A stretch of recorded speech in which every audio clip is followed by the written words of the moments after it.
I often talk about my own business background. It's a point of real pride that right out of college I took an idea, pen to paper.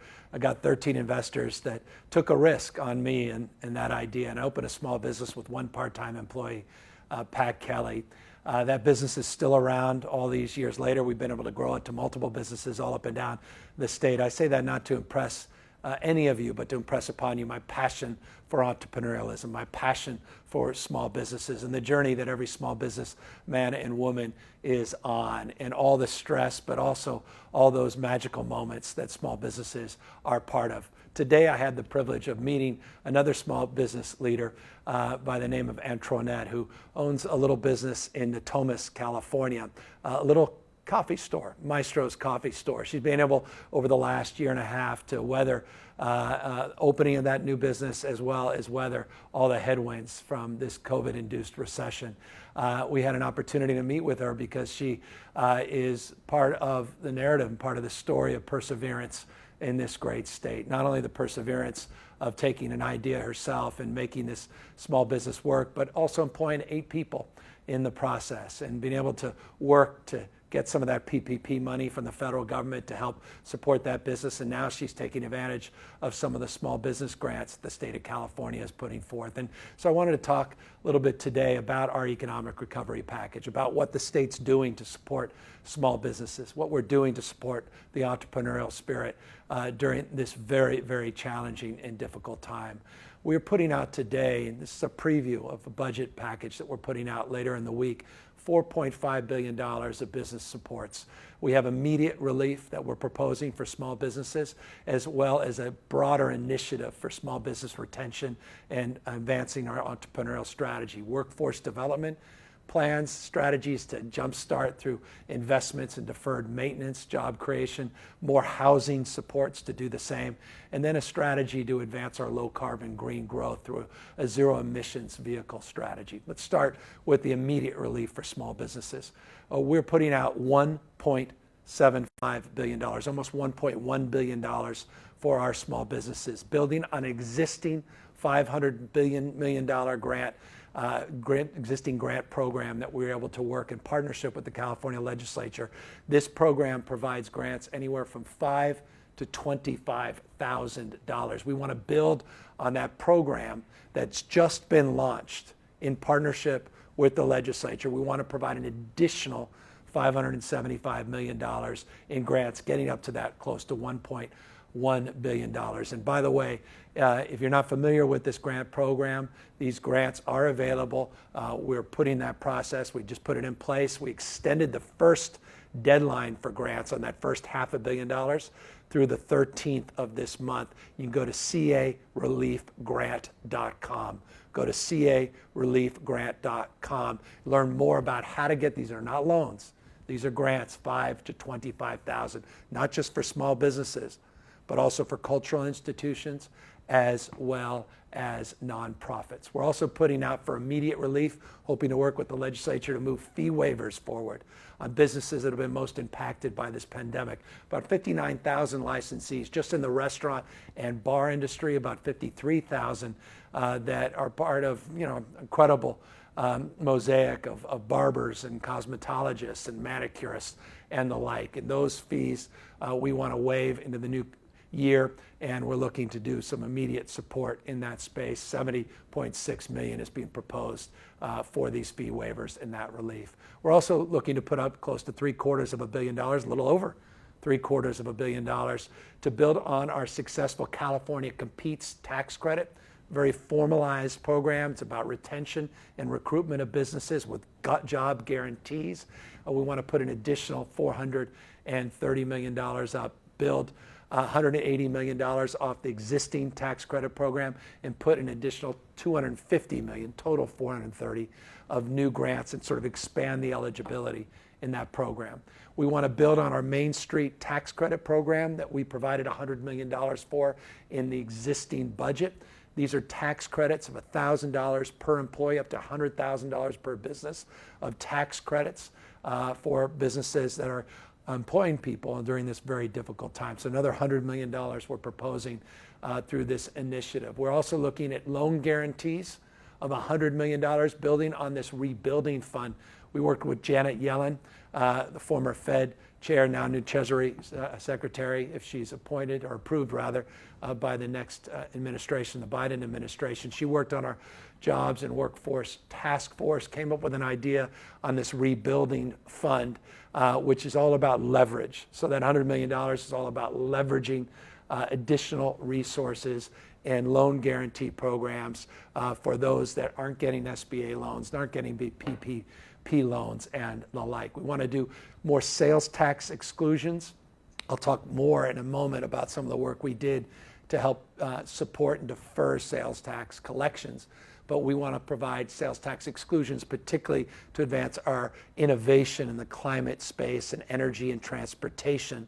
We are proposing $100 million in that space. And then $35 million to build on our Dream Fund. We put $10 million last year in the Dream Fund. These are $10,000 grants for those entrepreneurs that truly are having a difficult time getting loan guarantees or getting loans for traditional loans through credit unions or banks and the like. So $35 million to build on that $10 million we put up last year. Workforce, you can't talk about economic development without workforce development. And that's why we're proposing $353 million of additional money on workforce development. We really want to line up our higher education strategies to where the puck is going, meaning where the economy is going. So we want to strengthen those partnerships and making sure we have degrees that really have attainment in terms of jobs at the on the back end. And so that's what the higher ed employment alignment strategy all about. All kinds of apprenticeship programs and apprenticeships in obviously construction, but apprenticeships in forestry, apprenticeships in healthcare. We really want to push the apprenticeship model forward, work-based learning models, cybersecurity apprenticeships, all these others that you can see here listed in this workforce development package. I talked about deferred maintenance. This is not part of the $10 billion, unprecedented. $10 billion we're putting for infrastructure. A lot of that from SB1, a lot of that just part of our 5-year capital plan. This is separate and above from that.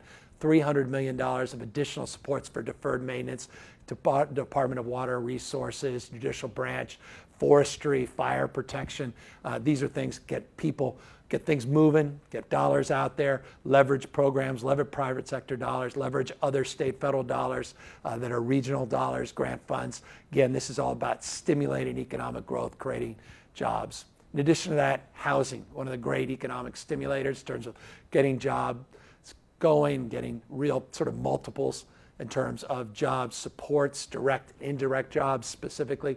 We're looking to provide $500 million in infill infrastructure grants to unlock over 7,500 new permanent affordable homes. These are for supports for sewer, roads, site preparations. Info grant program has been very successful. We put up money last year. We want to put up another $500 million this year in this proposal. And I talked about low carbon green growth, changing the way we produce and consume energy, addressing the issue of greenhouse gas emissions. No better place, no smarter, more impactful place than addressing our emissions coming from vehicles. We have some audacious goals to get to 100% alternative fuel vehicles by 2035. In order to advance that, we want to advance some efforts, $1.5 billion in supports for purchasing clean trucks, buses, other equipment. Clean Cars for All program, which we think is a big success here in the state, has again a multiplier effect, as well as leverage private sector resources on building out our infrastructure for our zero emission fleets. I want to just briefly mention in closing the additional actions that we've taken to date. I mentioned the $500 million in those small business grants, the $100 million in that hiring tax credit. That's what we did in the existing fiscal year and the work we want to do, build on those. But we also provided a waiver for all startups. $100 million we put up, a lot of people aren't familiar with this, to waive that minimum franchise tax of $800, which is really a tax, truly a tax for an entrepreneur to start a business. You'd think we'd be providing you $800 for an incentive to start a business, but we want to just waive that completely this year. We want people to take advantage of that program. We also have this sales tax relief, which is interest-free payment plans, and then the possibility to float up to billions of dollars of sales tax to address more immediate needs. People should take advantage of that program, need to be made aware of that program, and I'll tell you how in a second. And as well, we also provided exclusion. I want to thank the legislature for a lot of support across the spectrum of all of these actions to date, but also for this PPP loan state tax exemption for loan forgiveness, which is something that not many people are familiar with, that we were able to accomplish this last year. In addition to that, we were able to do something that also needs to be promoted, and that's to support just shy of 10,000 jobs in the food industry. Restaurants have been so hard hit. 10,000 jobs have been supported in our Great Plates initiative, served over 22 million meals to seniors. This is an incredible program. We just got it extended through February 6th. We hope to get extended well beyond that, but it's now been extended for an additional month. And I want folks to know, restaurateurs out there in particular, learn about this program. Hundreds and hundreds of businesses have, and they're taking they're taking advantage of helping support seniors and helping support their own staff and their businesses. Go to covid19.ca.gov to learn more about the Great Plates program. And then on all these other programs, you can go to business.ca.gov, business.ca.gov. And I hope when you do that, you'll learn not only about the existing supports, but also learn about these 86 small business centers that are now open across the state. We put $20 million to help support our small business network in last year's budget. These are navigators to help you, with access to capital, adapt to all these new rules and regulations, but also provide information on all these supports that we're not only promoting now in this new budget, but these supports that we provided in the past. Small businesses are the backbone of our economy. And I recognize the headwinds, I recognize the stress, I recognize all that you have been put through over the course of the last year. And I just want folks to know this $4.5 billion package is not all we'll be doing for small businesses, but it is a significant investment, and we're looking forward in this new budget to move quickly in early action, immediate and early action with the legislature to help support our businesses through this very, very challenging time.